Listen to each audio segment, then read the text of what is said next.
अस्सलाम वालेकुम नाज़रीन, तव्हां ॾिसी रहिया आहियो सिंध टीवी न्यूज़ जो प्रोग्राम राजधानी टाइम ऐं मां आहियां तव्हांजो मेज़बान नज़ीर चांद। नाज़रीन, अमेरिका ऐं ईरान जे विच में डील थींदी या न थींदी, इन मामले खे सॼी दुनिया ॾिसी रही आहे। जॾहिं त अमरीकी सदर ट्रंप तरफ़ां गुज़िरियल ॾींहुं इहो वाज़ह तौर ते हिकु दफ़ो ॿीहर पैगाम ॾिनो वियो त ईरान सां ॻाल्हियूं न थींदियूं, छो जो ईरान तरफ़ां जेके मुतालबा मोकिलिया विया अमरीका जे तरफ़ उहे जेके आहिनि सो क़ाबिल क़बूल न आहिनि ऐं ट्रंप इहा ॿीहर धमकी ॾिनी त ईरान जे मथां हिकु दफ़ो ॿीहर जेको हमलनि जो सिलसिलो आहे उहो जेको आहे सो शुरू कयो वेंदो। जॾहिं त ईरान तरफ़ां बि वाज़ह तौर ते ट्रंप खे इहो पैगाम ॾिनो वियो आहे त अमरीकी सदर ट्रंप जी कंहिं बि क़िस्म जी का हैसियत न आहे ऐं असां उन जे बयाननि खे संजीदा नथा वठूं ऐं जेकॾहिं अमरीका खे असांजे मुतालबनि ते कंहिं क़िस्म जा ख़दशा आहिनि त पोइ जेको आहे सो हू गॾियल क़ौमुनि जे नुमाइंदे खे बि इन सालसी वारे किरदार में शामिलु करे त जेकी आहे सो असांजा मुतालबा कहिड़ा आहिनि ऐं अमरीका खे कहिड़नि मुतालबनि ते एतिराज़ु आहे। ईरान तरफ़ां जेके पाकिस्तान जे ज़रिए अमरीका खे जेके मुतालबा ॾिना विया उहे वाज़ह तौर ते टे मुतालबा अहम आहे, जिन में हिकु जेकी जंगबंदी आहे उहा मुस्तक़िल तौर ते जंगबंदी कई वञे ऐं जेको आहे सो जंहिंमें ख़ासि तौर ते चीन ऐं रूस जे नुमाइंदनि खे बि सालसीअ में शामिलु करण जे हवाले सां ईरान तरफ़ां दरख़्वास्त कई वई।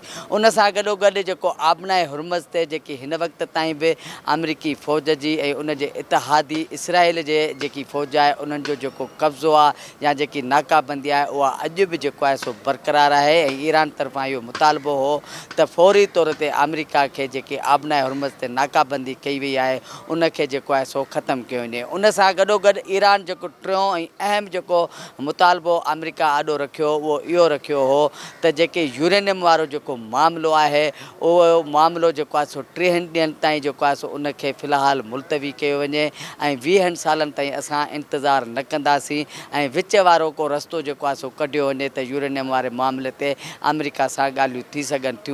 उन सां गॾोगॾु इन मामले ते बि असां जेको आहे सो बहस कंदासीं त अमरीका ऐं ईरान जे विच में जेको 47 सालनि खां तकरार हली रहियो हो ऐं हिन वक़्तु जेकी जंगबंदी आहे जेकी पाकिस्तान जे सालसे ज़रिए जेकी जंगबंदी कई हुई उहा हिन वक़्त ताईं बरक़रार आहे, पर जेके आबनाए हुरमज़ ऐं जेकी अमन अमान जी सूरत हाल आहे उहा हिन वक़्तु बि जेको आहे सो ॻणती वारी सूरत हाल बरक़रार आहे।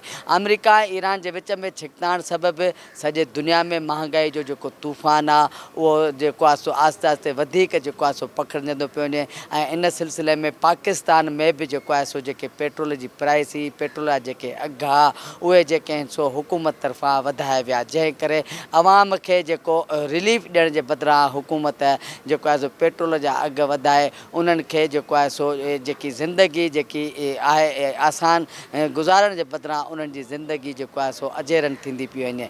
इन सां गॾोगॾु वफ़ाक़ी हुकूमत तरफ़ां जेकी किफ़ायत शुआरी मुहिम जो जेको ऐलान कयो वियो हो उन तारीख़ में बि वफ़ाक़ी हुकूमत तरफ़ां इज़ाफ़ो कयो वियो आहे, तोसी कई वई आहे ऐं 13 जून ताईं जेकी वफ़ाक़ी हुकूमत तरफ़ां पेट्रोल ऐं गैस जा जेके बिल आहिनि या जेकी गैस जूं क़ीमतूं आहिनि उन्हनि ते कंट्रोल करण लाइ जेकी किफ़ायत मुहिम शुआरी जो जेको ऐलान कयो वियो उनखे 13 जून ताईं वधीक जेको आहे सो बरक़रार रखण जो ऐलान कयो वियो आहे।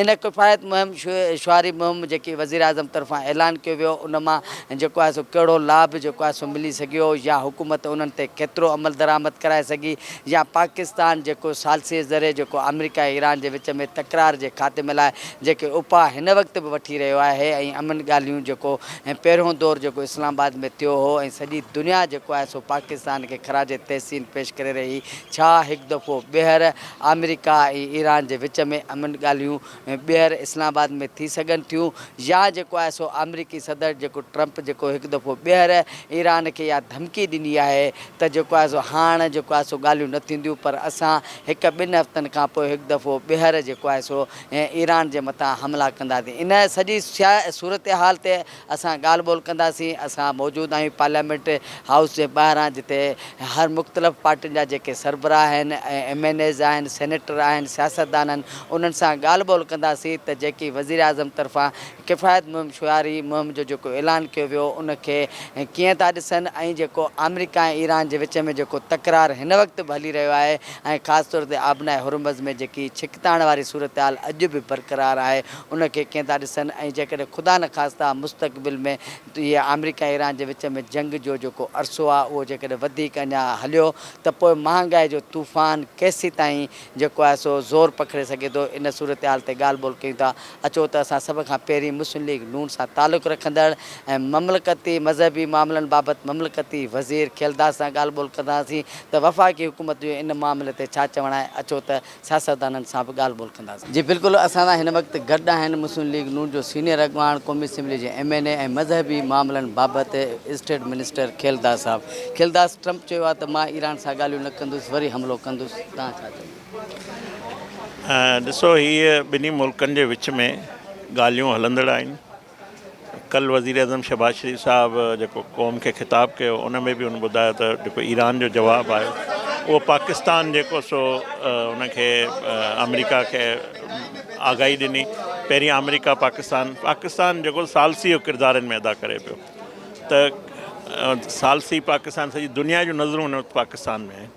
सॼी दुनिया पाकिस्तान ने ॾिसी रही आहे त उन सूरत हाल में असांजी हुकूमत जी वज़ीर अज़म शहबाज शरीफ़ साहिबु फील्ड मार्शल जनरल आसिम मुनी साहिब जी कोशिशि आहे त अमन थिए, जंगबंदी हमेशह लाइ थिए। सो ज़ाहिर ई 47 सालनि जो हिकिड़ो मामिलो आहे। 47 कलाकनि में या 47 ॾींहंनि में हल करण जे लाइ कोशिशि त कई पई वञे। हिकु हिकु मिंट हिकु हिकु कलाकु पाकिस्तान जी पहिरीं प्रायोरिटी आहे त सालसी ऐं सभिनी जो पाकिस्तान ते एतमाद आहे। इहा पाकिस्तान जी कामयाबी आहे 25 करोड़ माण्हुनि जी। हिन हुकूमत जी इन फील्ड मार्शल जनरल आसिम मुनी साहिब जी आला क़यादत जेकी असांजी आहे सिविलियन अस्करी उन्हनि जी कामयाबी आहे, उन्हनि जी सलाहियतुनि जो एतिराफ़ आहे। त हाणे ग़रीब माण्हू वीचारो उन वटि ॿियो वसीलो न आहे, असां वटि चलो अलाह साईं वसीला ॾिना आहिनि। असां दुआ गो आहियूं त आलमी मार्केट में तेल जूं क़ीमतूं घटि थियनि। हीअ जेकी पाकिस्तान सालसी करे पियो हीअ जंगबंदी हमेशह लाइ थिए। जीअं ई आलमी मार्केट में क़ीमतूं घटि थींदियूं पाकिस्तान में बि उनजो असरु किरंदो। ॿियो IMF जे प्रोग्राम में आहियूं। IMF जे प्रोग्राम में आहियूं असां। तव्हां ॾिसो 130 अरब जी वज़ीर अज़म सब्सिडी बि ॾिनी, वज़ीरनि जूं पघारूं बि बंदि कयूं। जेके वज़ीरनि खे या ऑफिसरनि खे जेको पेट्रोल मिलंदो उनखे अधु कयो वियो आहे। सभु मयार वता विया आहिनि, सभु कोशिशूं कयूं पियूं वञनि। अवाम ग़रीब माण्हू जे लाइ वज़ीर अज़म खे दर्दु आहे, वज़ीर अज़म शहबाज शरीफ़ साहिब खे अहसासु आहे। असांखे उन तकलीफ़ जो उन्हनि जे कर्ब मां असीं बि गुज़रूं पिया त हीअ माण्हू आम माण्हू ग़रीब माण्हू। मां साहिब हैसियत खे बि गुज़ारिश कंदुसि जेके 4-4 गाॾियूं घर में इस्तेमालु कंदा पेट्रोल जो क़ीमत जेको इस्तेमालु घटि कनि त जीअं हिन मुल्क जे ख़ज़ाने जी जेको इम्पोर्ट थिए थो उनजो बि फ़र्क़ु पए थो। त हाणे ज़ाहिर आहे हुकूमतूं सूबाई हुकूमतूं हुन लाइ पहिरीं बि पैकेज ॾिनो।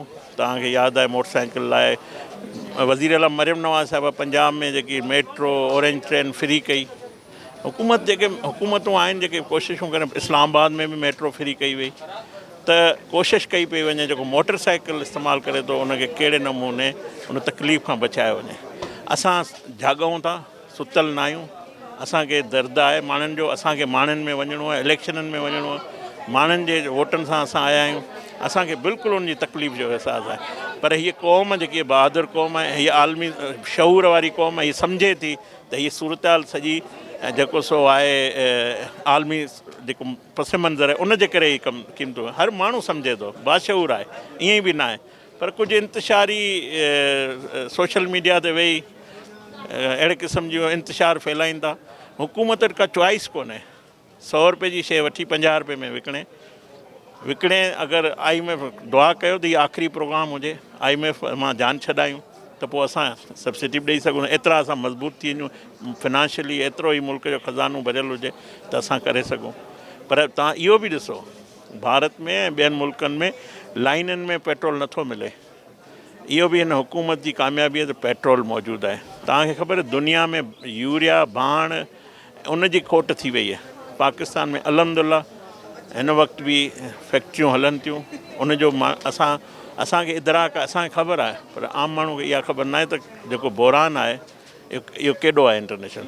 ऐं हिन वक़्तु दुनिया जूं 185 मईशतूं तबाही जे किनारे ते बीठियूं आहिनि। उहे सभु इस्लामाबाद में ॾिसी रहिया आहिनि।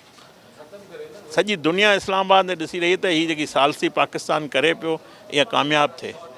त त जीअं ही दुनिया में ही जेको फितनू आहे, जंग आहे या ख़तमु थिए, इन अमन बहाल थिए, मईशत पंहिंजे कंहिं बि मुल्क जी तबाह न थिए, ही सॼी दुनिया ते असरु किरियो आहे। तव्हां पंहिंजे अमेरिका में रहंदड़ सिंधियुनि खां, लंडन में रहंदड़ सिंधियुनि खां, सॼी दुनिया में पंहिंजा सिंधी, तव्हां सिंध टी वी उन्हनि खां बि सर्वे करे त उते वधियूं आहिनि न वधियूं आहिनि, पर ज़ाहिर आहे उते माण्हू ख़ुशहाल आहिनि, माण्हुनि खे मेडिकल फ्री, आम माण्हू जी ज़िंदगी उते वेलफेयर आहे। असां वटि एतिरा वसीला न आहिनि, त इन करे असांखे फील थिए थो, असांखे बिल्कुलु तकलीफ़ जो अहसासु आहे। अलाह ताला मार्के हक़ में पाकिस्तान खे कामयाबी ॾिनी ऐं अलाह अगरि वज़ीर अज़म शहबाज शरीफ़ साहब, field marshal general Asim Munir साहब जी सलाहियतुनि खे सॼी दुनिया में रोशनाई अलाह ताला जी करम आहे, दुआऊं आहिनि ऐं सॼी क़ौम जी कामयाबी आहे, 25 करोड़ माण्हुनि जी कामयाबी आहे। हीअ अगरि इज़त मिलणी आहे सॼी क़ौम खे मिलणी आहे, जीअं मार्का हक़ जी कामयाबी सॼी क़ौम जी हुई, अगरि सालसी में कामयाबी थिए थी सॼे 25 करोड़ माण्हुनि जी, ऐं सम्झां थो दुनिया जे समूरनि मुस्लमाननि जी कामयाबी आहे। ॾिसो हिन महिल ताईं जॾहिं खां इहा जंग शुरू थी आहे, ट्रम्प जा तव्हां बयानु ॾिसो, उन में का बि जेको आहे स्टेबिलिटी, का बि यकसानियत जेको आहे मतिलबु नॉन सीरियस क़िस्म जो उनजो एटीट्यूड आहे। ऐं मूंखे त पर्सनली ईअं पियो लॻे थो पाण उहो कारोबारी माण्हू आहे ऐं हुनजी फैमिली जा जेके माण्हू आहिनि स्टॉक एक्सचेंज में, गोल्ड में, मुख़्तलिफ़ ऑयल में उन्हनि जो बिज़नेस आहे। मूंखे त ईअं पियो लॻे त इन क़िस्म जा बयानु ॾेई करे ऑयल जा रेट जेके आहिनि, ॾिसो जॾहिं उहो चवंदो आहे त भई असांजा टॉक्स कंदासीं ऐं ईरान सां ॻाल्हि कंदासीं, ऑयल प्राइस हेठि अची था वञनि ऐं स्टॉक एक्सचेंज बहितर थी थिए, गोल्ड जा प्राइस जेके आहिनि उहे इंक्रीज़ था थियनि, वरी इन क़िस्म जे बयान सां जेको आहे वरी दुनिया जूं स्टॉक एक्सचेंज ते उन जो फ़र्क़ु थो पए, इंटरनेशनल ऑयल मार्केट में जेको आहे उनजो रेट जेको वधीक थो वञे। त मूंखे त लॻे पियो त हू आहे बेसिकली कारोबारी ऐं चहिरे क़िस्म माण्हू आहे जेको आहे न। मां त उन्हनि जे बयाननि खे सीरियस न वठंदो आहियां, ईअं ई ईरान जी क़यादत बि ट्रम्प जे बयाननि खे इन महिल ताईं सीरियस न वरितो आहे जेको आहे। ऐं अंदरूनी तौर ते जेका सूरत हाल आहे त हिन जंग सां ईरान खां वधीक नुक़सानु अमेरिका जो थियो आहे। त मां नथो सम्झां त उहो मुज़ाकरात चाहे मतिलबु चाहिनि न चाहिनि अमेरिका खे ईरान सां गॾु विहणो पवंदो ऐं मुज़ाकरात करणा पवंदा। जी इनशाला ज़रूरु जेको आहे तव्हां ॾिसो न, अमेरिका जेको आहे पाण खे सुपर पावर वारो स्टेटस रखंदो आयो आहे ऐं जॾहिं उहो फाथा जंग में जेको आहे इन अहिड़ी सिचुएशन में अची विया त उन्हनि पाकिस्तान खे रिक्वेस्ट कई, पोइ भले उहो ऑफिशियली उन्हनि इन शइ खे अनाउंस न कयो, लेकिन जेको सिफ़ारती हल्का उन्हनि इहो ई ॿुधायो त भई अमेरिका जे रिक्वेस्ट ते ई पाकिस्तान में जेको पीस टॉक थिया ऐं पाकिस्तान जेको सालसी जो किरदारु अदा कयो, उहो ईरान बि रिक्वेस्ट कई, पर ईरान खां पहिरियों अमेरिका रिक्वेस्ट कई त असांजो जेको आहे मतिलबु को रस्तो कढो मुज़ाकरात जो। पाकिस्तान उन में अहम किरदारु अदा कयो ऐं मूंखे ईअं लॻे पियो त ॿियो दौर बि इनशाला जल्द ई वरी इस्लामाबाद में थींदो जेको आहे। जी बिल्कुलु, ईरान त अपने पंहिंजी जॻह ते बिल्कुलु उन जा जाइज़ मुतालबात आहिनि ऐं लचक जेका आहे ॿिन्ही पासनि न आहे इन्हनि मामलनि ते। ऐं जेका इंटरनेशनल मीडिया रिपोर्ट करे थी इन सॼी सिचुएशन खे, उन मां इहो लॻे थो त इनशाला को इन्हनि जो रस्तो निकिरी ईंदो। जेको मेन उन्हनि जो मुतालबो आहे यूरेनियम वारो, उन ते थी सघे थो जेको आहे मतिलबु उन जे लाइ 2 या 3 राउंड थियनि अञा मुज़ाकरात जा, लेकिन ॿिया जेके इशूज़ आहिनि आबना हरमज़ आहे, मूंखे लॻे थो इनशाला इन ते को रस्तो निकिरी ईंदो। ऐं छो इहो ईरान या अमेरिका जो अकेले जो मामिलो न आहे, सॼी दुनिया जो ट्रेड जेको आहे इन रूट खां थिए थो। त इन सां जेको आहे अमेरिका ते बि इंटरनेशनल प्रेशर आहे, ईरान ते बि, त भई इन मामले खे तव्हां हल कयो जेको। जी बिल्कुलु, अगरि मतिलबु को रस्तो नथो निकिरे त यकीनन जेको आहे इन जो असरु सॼी दुनिया ते पवंदो। जेतिरो असरु पाकिस्तान ते पवंदो उन खां इंतिहा हद दर्जे जो असरु पाण अमेरिका, यूरोपीय यूनियन ऐं ॿियनि मुल्कनि ते पवंदो जेको आहे न। पाकिस्तान त हूअं ई जेको आहे मतिलबु महांगाई त पहिरों खां हिते आहे ऐं ईरान जी बि सूरत हाल जेका आहे मुआशी तौर ते ओतिरी ठीकु न आहे, उन ते बि बैन्स हुया, सैंक्शन्स हुयूं मुख़्तलिफ़ क़िस्म जूं। पर तव्हां ॾिसो अमेरिका जेको मीडिया उन जा टीवी चैनल रिपोर्ट कनि था त महांगाई जो तूफ़ान त उते बि आहे, हितां खां वधीक आहे जेको। पाकिस्तान जी पूरी कोशिशि आहे, नेक नीति सां कोशिशि आहे। इहो जेको आहे असां ईरानी भाइरनि जे लाइ जेको आहे मतिलबु उहे असांजा कलमा गो भाइर आहिनि। त पाकिस्तान हमेशह जेको अमन जो किरदारु अदा कयो आहे। पाकिस्तान कॾहिं बि ॾिसो न, पाकिस्तान कॾहिं कंहिं मुल्क ते हमिलो कयो आहे, असां ते त हमला थींदा रहिया आहिनि, पर पाकिस्तान कॾहिं बि जारे जो किरदारु अदा न कयो आहे। ऐं हाणे बि असांखे उमेदु आहे त सिफ़ारतकारी जे ज़रिए ई इन जो को रस्तो निकिरंदो इंशाल्लाह। देखिए, हुकूमत पाकिस्तान ने सालिसी कोशिश की है दोनों ममालिक के साथ वो बातचीत करता रहा और बड़ा ज़बरदस्त किरदार है पाकिस्तान का इसके अंदर, और उसने बहुत कोशिश की है कि अमन कायम हो उस खत्ते के अंदर। और क्योंकि हम अमन पसंद मुल्क के, हमने हमेशा तशद्दुद की मुखालफत की है, हम अदम तशद्दुद के पैरोकार हैं। आपने देखा हिंदुस्तान ने भी हम पे जारियत की थी तो उनको जवाब दिया गया, और उसके बाद जो है उन्हीं के मिलने वो कहते हैं ना मिन्नतें और तरले करने पर वो फिर पाकिस्तान में ये जो हिंदुस्तान ने जो जंग जारी की थी वो उसने हम पे लोगों को कह के रुकवाई और पाकिस्तान फतह हुआ, जिसका अभी हमने इतना ज़बरदस्त मार्का जो हक़ था उसकी सेलिब्रेशन की है सालगिरह। और जहाँ तक ये ताल्लुक़ है तो इंशाल्लाह बातचीत जारी है। हम अच्छी तवक्को रखनी चाहिए कि जो दोनों ममालिक के एक दूसरे के ख़िलाफ़ तहफ़्फ़ुज़ात हैं वो दूर हों, बेहतर हो, दोनों मुल्क में अमन कायम हो, ताकि ये जो उसकी वजह से जो पूरे ख़ित्ते के अंदर, पूरे दुनिया के अंदर एक महंगाई का एक तूफ़ान उठ गया है, सूरत-ए-हाल जो है वो मज़ीद ख़राब से ख़राब तो जा रही है, वो बेहतर हो। क्योंकि देखें ना, इसकी वजह से हमारे मुल्क में पेट्रोल की कीमतें बढ़ गई हैं, दुनिया भर में बढ़ गई हैं। तो हाँ, इसमें ख़ास तौर पे एक आम आदमी से मुतासर हो रहा है। जहाँ ये जो ख़ास तौर पे ईरान जिस पे इसराइल ने, अमेरिका ने जारियत की थी, वहाँ भी लोग जो हैं ज़ाहिर बात है कि वो जंग से के हालत जंग के अंदर हैं। तो हमारी कोशिश यही होगी कि दोनों ममालिक के साथ सालिसी की कोशिश जारी रखें, ताकि दोनों ममालिक के दरमियान बैठ के कोई ऐसा फार्मूला तय हो, ऐसा मुआहदा हो जिससे दोनों जगह पे अमन कायम हो और लोगों की जो है वो जानें बच सकें। देखिए ये सारी बातें हैं ना, इसी पे बातचीत जारी है। तो मैं समझता हूँ कि पाकिस्तान का जो रोल है, और पाकिस्तान पे ईरान भी एतमाद करता है, दुनिया भी एतमाद करती है। तो मैं समझता हूँ कि पाकिस्तान की कोशिशें इंशाल्लाह, जो मुस्बत कोशिशें हैं वो इंशाल्लाह बराबर होंगी, कामयाब होंगी। और मुझे उम्मीद है अल्लाह की ज़ात से भी, और जो हमारी एफ़र्ट्स चल रही हैं हुकूमत पाकिस्तान की, कि इंशाल्लाह एक देरपा और एक अच्छा हल निकलना चाहिए इसका। जी, पाकिस्तान की जैसे मैंने बात की कि पाकिस्तान के तमाम दुनिया के साथ, और बिलखुसूस मैं आपको एक बात बताता चलूँ, जब वज़ीर ख़ारजा बिलाल भुट्टो ज़रदारी साहब थे तो उन्होंने बतौर वज़ीर ख़ारजा तकरीबन 40 से ज़्यादा ममालिक का दौरा किया था। जो इमरान खान के दौर में इस मुल्क के दूसरे ममालिक के साथ हालात और ताल्लुक़ात ख़राब कर दिए गए थे, उन सबको उन्होंने बेहतर किया। आज दुनिया जो है वो पाकिस्तान की सिफारतकारी के मुतरिफ़ है, और इसकी बुनियाद जो है वो बिलावल साहब ने डाली थी। जी, अगर लंबी चलेगी तो महंगाई का तूफ़ान आएगा, लेकिन मुझे तवक्को है, मुझे उम्मीद है अल्लाह की ज़ात से भी और जो हमारी कोशिश उससे भी, कि जंग तवील नहीं होगी बल्कि इंशाल्लाह जल्द ख़त्म हो जाएगी। जी नाज़रीन, तव्हां सियासतदान जी ॻाल्हि ॿोल ॿुधी रहिया आहियो। हिते वठूं था हिकिड़ी नंढड़ी ब्रेक, ऐं ब्रेक खां पोइ ॿीहर जेको आहे सो सियासतदाननि सां ॻाल्हि ॿोल जो सिलसिलो जारी रखंदासीं।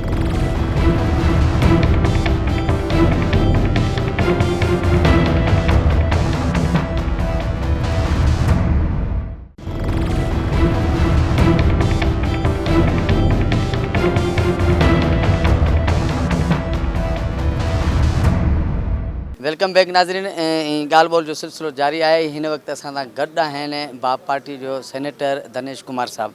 धनेश साहब, अमरीकी सदर ट्रंप चयो त हाणे ॻाल्हियूं न थींदियूं, मां ॿीहर हमलो कंदुसि। ॾिसो, तव्हां अगरि चओ था त सदर ट्रंप जी कंहिं बि ॻाल्हि ते यकीन न कयो। काफ़ी शयूं अहिड़ियूं थींदियूं जेके ऑन द स्क्रीन बि हूंदियूं आहिनि, ऑफ द स्क्रीन बि हूं।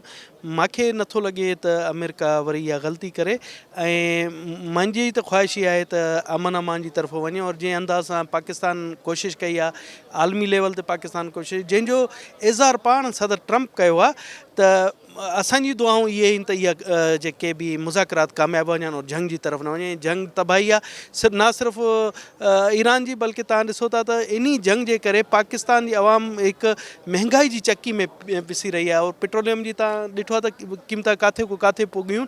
त इन लाइ असांखे दुआ करणु खपे त इहे जंग और जदल जी चीज़ा न थियनि। तव्हां ॾिसो, हिकिड़ी हमेशह मिसाल उर्दू में आहे, जिसकी लाठी उसकी भैंस, माइट इज़ राइट जो कानून आहे। जंहिं वटि ताक़त आहे उहो ई पंहिंजा मुतालबात मल्हाईंदो आहे। हिन टाइम ईरान कोशिशि त कई आहे, पंहिंजी ताक़त ॾेखारी अथई, पर तव्हांखे पतो आहे त हिन टाइम ट्रंप जेको आहे त आलमी लेवल ते हिकिड़ी ताक़त आहे, और उहो कोशिशि कंदो त ज़्यादा ज़्यादा मुतालबात उन को मल्हाइनि। इहो टैक्टिस आहे त कुझु तजावीज़ हुन ॾिनियूं, कुझु इन ते मुज़ाकरात हलंदा। और मूंखे लॻे थो त पाकिस्तान जो इन में अहम किरदारु थी थो सघे, के न के मुतफ़िक़ा तौर ते मंज़ूर थी वञे।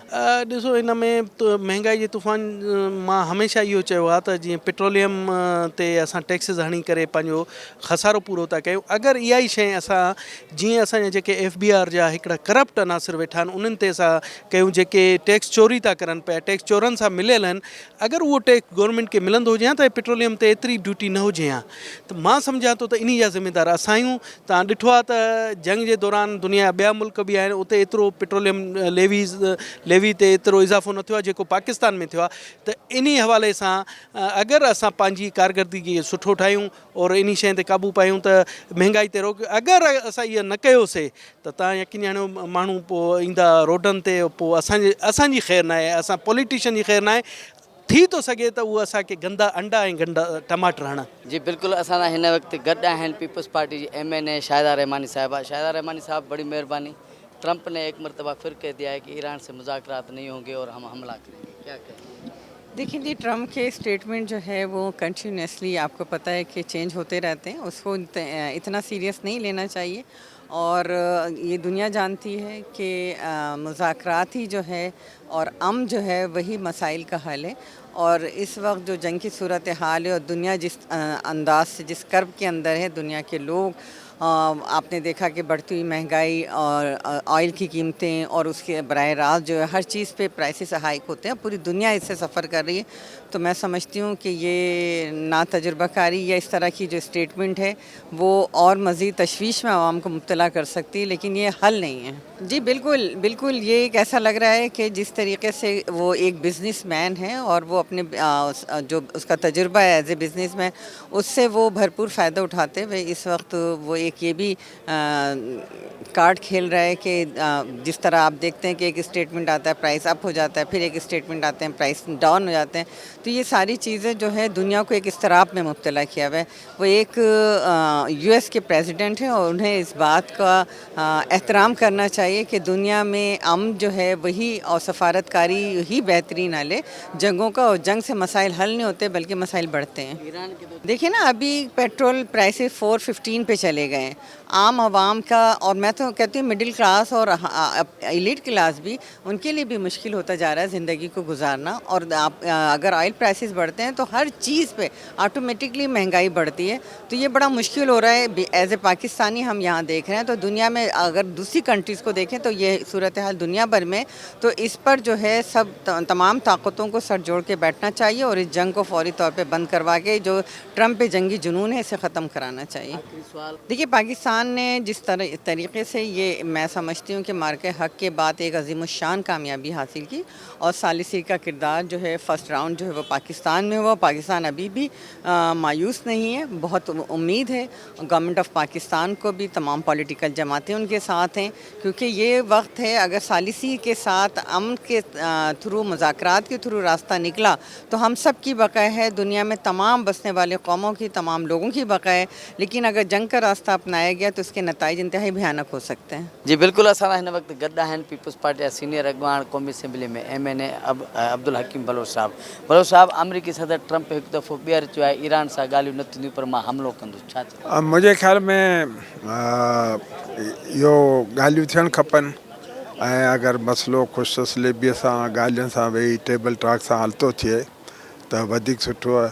वरना ॿई मुल्क चाहे अमेरिका हुजे चाहे ईरान ज़िद सां जेका बि जंग हल उन में जीत कंहिंजी बि कोन थींदी आहे ऐं जंग में सभिनी जी हार ई थींदी आहे ऐं उनजो नुक़सानु सिर्फ़ु न ॿिन्ही मुल्कनि खे थींदो पर पूरे हिन ख़िते खे उनजो नुक़सानु थींदो। ज़ाहिर आहे उनजा असरात त तव्हां हीअं ॾिसो था ऐं अॻियां बि पूरे इहो सिर्फ़ु असांजे मुल्क में न पर पूरे ख़िते में आहे ऐं ख़ुदि अमेरिका जे अंदरि बि महंगाई डबल थी वई आहे ऐं ॾाढी उते बि जेका आहे उहा महांगाई थी आहे। अहिड़ी तरह तव्हां इहो पूरो जेको बि ख़ितो आहे असांजो उन ते सॼे ते उहो असरु पए थो। ज़ाहिर आहे बिना हरमज़ जेका आहे उहा मेन हिकिड़ो रस्तो आहे तेल जो ऐं ॿियनि जेके ज़रूरी शयूं आहिनि उनजे सप्लाई जो उहो घणे वक़्त खां बंदि आहे त ज़ाहिर आहे उनजा असरात त सभिनी ते ईंदा। असांजी दुआ आहे अल्लाह करे पाकिस्तान हिन में कामयाबु वञे ऐं हीअ जंग ख़तमु थिए ॿिन्ही मुल्कनि जो पाण में वेही को हल सुठो निकिरे सुठो न त इहा जंग पूरे इंसान ज़ात लाइ करे ॾाढी ख़तरनाक आहे। फ़िलहालु त अञा ताईं कुझु नज़र नथो अचे, उहा अॻियां ॾिसूं छा थो थिए। पेट्रोल जा अघ अञा वधी सघनि वधी था। विया आहिनि, महांगाई वधी वई आहे, मूंखे त को अहिड़ो फ़र्क़ु नज़र कोन आयो आहे। जी बिल्कुलु, असां हिन वक़्तु गॾु आहिनि सीनियर सियासतदान क़ौमी असेंबली में MNA पीपल्स पार्टी सां तालुक़ु रखंदड़ शगुफ्ता जुमाणी साहिबा। शगुफ्ता जुमाणी साहिबा, वॾी महिरबानी सिंध TV न्यूज़ टाइम ॾिनो। अमरीकी सदर ट्रम्प अॼु ॿीहर चयो आहे ईरान सां ॻाल्हियूं न थींदियूं, मां हमिलो कंदुमि। और असां सिंधीअ में हिकिड़ी कहावत आहे त 80 मत खसी, पर मुंहिंजे ख़्याल में ही 80 खां त चढ़ी वियो आहे। ऐं असीं मौलाई माण्हू आहियूं ऐं मौला हुसैन जे नक्शे क़दम ते हलण वारा माण्हू आहियूं ऐं असीं मुसलमान आहियूं। मुसलमाननि खे जॾहिं खां इस्लाम हुज़ूर अकरम सल्लल्लाहु अलैहि वसल्लम जे वक़्त खां वठी जॾहिं खां इस्लाम वजूद में आयो त इस्लाम जे लाइ हर वक़्तु मुश्किलातूं ई रहियूं आहिनि, कॾहिं बि का आसानी न रही आहे। पर अल्लाह रब्बुल आलमीन पंहिंजनि प्यारनि ते सख़्ती ज़रूरु आणींदो आहे, पर उन्हनि खे ख़तमु कोन कंदो आहे। त नबी साईं जे दौर खां वठी तव्हां करबला जे दौर ताईं अचो त केतिरियूं जंगियूं मुसलमाननि जे ख़िलाफ़ु थियूं। हालांकि मुसलमान 72 मुसलमाननि जे साम्हूं लखनि जी तादाद में जेको आहे उहो यज़ीदी काफ़िलो हुयो। हिन वक़्तु ट्रम्प जेको आहे उहो हिकिड़ो यज़ीद जी शक्ल में हिन वक़्तु दुनिया ते मुसलत थियल आहे ऐं मां चवंदी हू खिसकी वियो आहे, हुन जो दिमाग़ कमु नथो करे। हू हाणे हुन अहल ई न आहे त हू अमरीका जी हुकूमत हलाए सघे, छाकाणि जो उनजा पंहिंजा माण्हू उनजे ख़िलाफ़ु थी विया आहिनि। हू सिर्फ़ु ईरान जिते हमिलो न पियो करे, हू आलम इस्लाम जो दुश्मन आहे, हू आलम इस्लाम सां दुश्मनी लॻाए वेठो आहे। ऐं आउं सलाम पेश करियां थी मौला इमाम रज़ा जे मुल्क में रहण वारनि ईरानी मुंहिंजे भाइरनि ऐं भेणुनि ते जंहिं हौसले ऐं जंहिं जुरतमंदी सां हिन यहूद जो नई मुक़ाबिलो कयो आहे, उन्हनि खे ॿिनि हथनि सां सलाम आहे। ऐं पाकिस्तान हिन वक़्तु जेको आहे, ईरान कमज़ोर न आहे, ईरान कमज़ोर न आहे, ईरान खे कमज़ोर न सम्झो वञे। ईरान हिननि खे चवंदा आहिनि त चणा चॿाए छॾिया आहिनि, हुननि खे सम्झ में नथो अचे त असीं कहिड़ी आख़िर एॾी हिकमत अमली अख़्तियार करियूं जंहिंसां असीं मुसलमाननि जो मोराल डाउन करियूं। पर जिन सां अलाह गॾु आहे, जिन सां मौला हुसैन मौला गाज़ी जूं दुआऊं गॾु आहिनि, उन्हनि जो साथ गॾु आहे, असीं अली जो नारो हणण वारा आहियूं त जिते मौला मुश्किल कुशा हूंदो उते मुश्किलूं मुसलमाननि जूं आसान थींदियूं। ऐं इंशा अल्लाह ताला जीअं यज़ीद ग़र्क़ थी वियो हो ऐं अॼु हुन जो किथे बि नालो निशान कोन्हे, ईअं ट्रम्प ग़र्क़ थी वेंदो हलियो, उनजो बि नालो निशान वठण वारो केरु न हूंदो। यकीनन ज़ाहिर आहे जॾहिं मुल्कनि में जंगियूं लॻंदियूं आहिनि त बसकिरदाई वारा जेके मुल्क हूंदा आहिनि उन्हनि ते तमामु घणा मुआशी ऐं मईशती असर पवंदा आहिनि। हिन वक़्तु पाकिस्तान ते बिल्कुलु तमामु घणो दबाव आहे। पाकिस्तान जे तरीक़े सां जंहिं हौसले ऐं अज़म सां असांजी असांजे पाक फ़ौज जो चीफ मार्शल जेको आहे उहो प्राइम मिनिस्टर प्रेसिडेंट साहब पाकिस्तान पीपल्स पार्टी जो चेयरमैन हिकिड़े पेज ते आहिनि। शुरूआति त हुननि इंडिया खां कई हुई, जॾहिं इंडिया मथे साल जेको 10 मई ते जेको हमिलो कयो पाकिस्तान ते, उनखे तमामु सुठो सबक़ु मिली वियो आहे जो फ़िलहालु हू पाकिस्तान ते नज़र खणंदे 10 दफ़ा सोचींदो। हिन वक़्तु जेको सिनेरियो हले पियो, यकीनन असां सभई मुआशी तरीक़े सां सभु कमज़ोर थी पिया आहियूं। सिर्फ़ु पाकिस्तान न, पर ॿिया मुल्क बि जेके आहिनि उहे तमामु घणो कमज़ोर थिया आहिनि। आबनाए हरमज़ बंदि आहे, तेल जी आमद और रफ़्त बंदि आहे। यकीनन दुनिया में अगरि को हिकिड़ो मुल्क जंग जे मुंहं में वञे थो त उनजे भरिसां जेके बि मुल्क आहिनि उहे सभई इफ़ेक्ट थियनि था। असीं यकीनन उन में जेको आहे उहो असरअंदाज़ थिया आहियूं। पर मां पाकिस्तान गवर्नमेंट खे ख़राज तहसीन बि पेश कंदसि त उन्हनि इस्लामी दुनिया जे लाइ, इस्लामी मुल्कनि जे लाइ जहिड़ी तरह कोशिशि कई आहे, पंहिंजो पाण खे पतोड़ियो आहे, उहो साराह जोॻो आहे।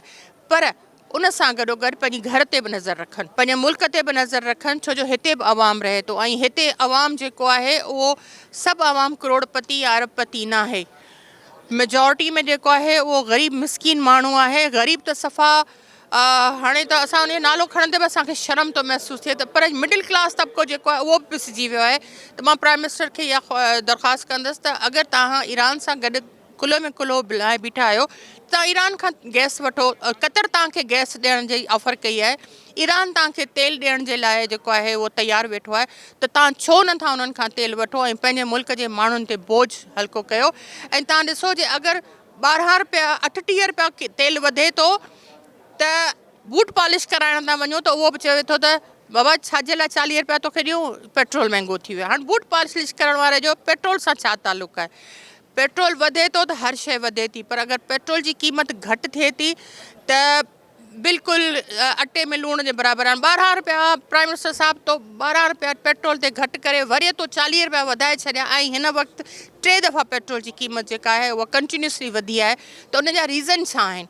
उहे कहिड़ा सलाहकार आहिनि, उहे कहिड़ा तव्हांजा मुशीर आहिनि, उहे कहिड़ा तव्हांजा मददगार आहिनि जेके प्राइम मिनिस्टर खे मिसगाइड कनि पिया। ऐं प्राइम मिनिस्टर टेलीविज़न ते अची वेही चए थो त आऊं हेॾो वॾो पथर पंहिंजे दिलि ते रखां थो, त उहो पथर पंहिंजी दिलि ते न रखे, उहो पथर खणी उन्हनि जे मथे में हणे जेके पेट्रोल जी क़ीमतूं वधाइण जे लाइ प्राइम मिनिस्टर खे जेको आहे उहो मशवरो ॾियनि था। त महिरबानी करे पंहिंजे अवाम लाइ बि सोचो। तव्हां पंहिंजे अवाम खे सफ़ा निचोड़े उन्हनि जी चेल्हि भञी छॾी आहे, चेल्हि भञी छॾी आहे। को बि माण्हू हाणे अफोर्ड नथो करे सघे घर जो ख़र्चो।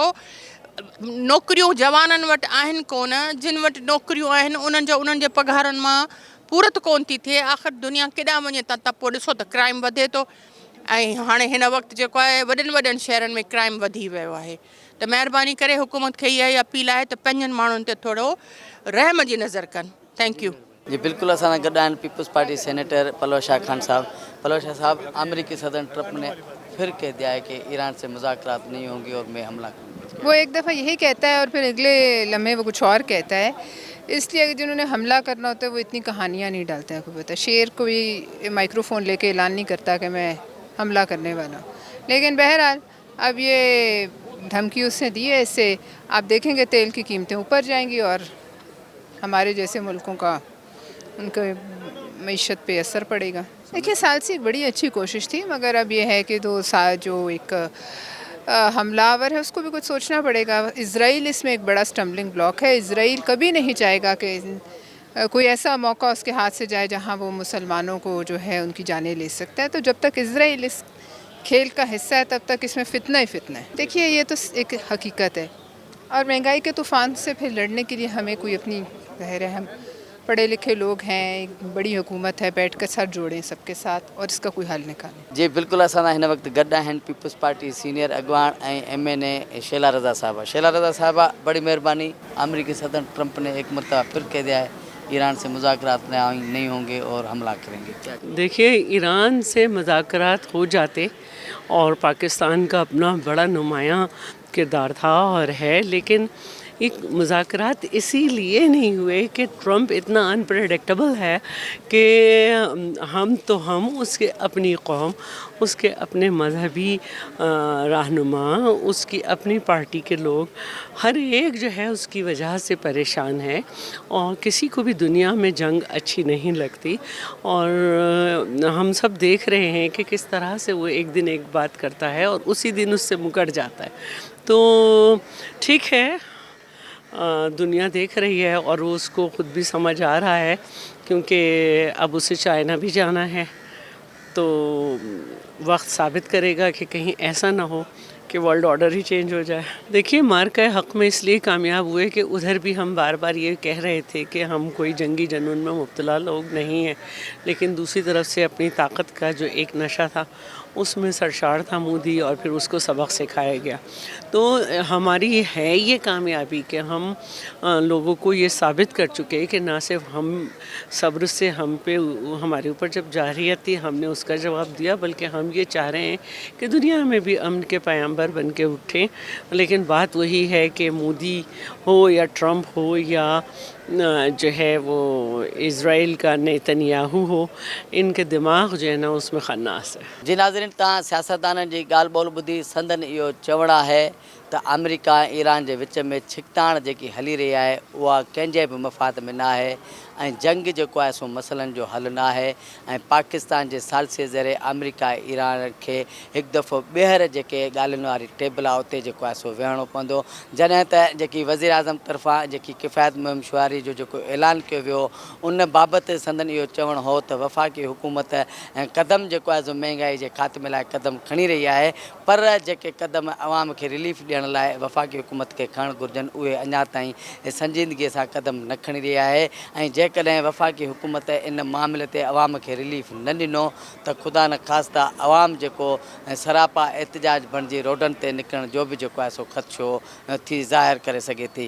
पंहिंजे मेज़बान नज़ीर चाण खे ईंदड़ प्रोग्राम ते इजाज़त ॾींदा। अल्लाह भाई।